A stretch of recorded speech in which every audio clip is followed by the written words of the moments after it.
Small business owners, part of the closing process is winning bids. Today we're going to talk about the 3 definitions of bidding.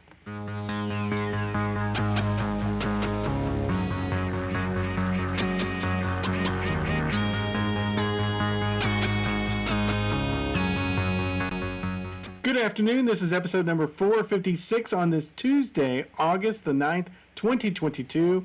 And today we're talking about winning bids. In order to win bids, we have to define it. We're going to talk about estimates, quotes, proposals, and contracts.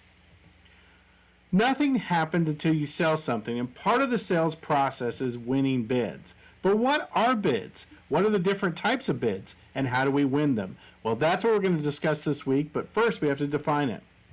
Business tip number 1 is an estimate. This is a generalization, usually very small, maybe even a verbal, or a one-pager that talks about the estimated range of what things cost. Someone calls me up on the phone and says, hey, I'm interested in a website. What is an estimated cost for that? Well, there's usually a series of questions I can ask to fine-tune it, but I could also say, hey, websites for most small businesses are going to run between $600 and $1,500. It's a range. It's rounded up. For the most part, it's just very small. It's not getting into the gory details. It's usually not a committed bid, but it is something that you want to start with. And you don't always start with this. Sometimes, business tip number 2, you go straight into a quote.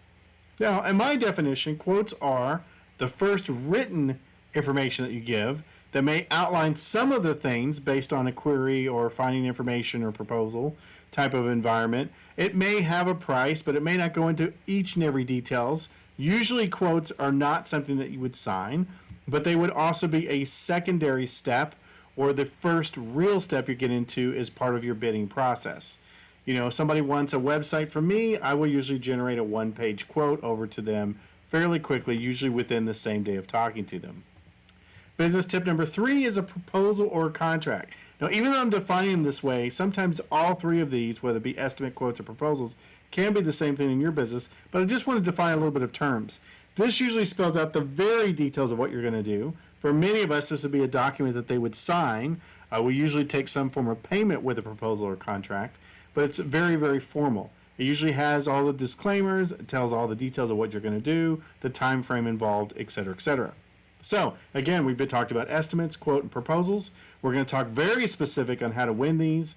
Anything I learn, I throw the fence to you because I want you guys to be awesome. Now go back to sleep.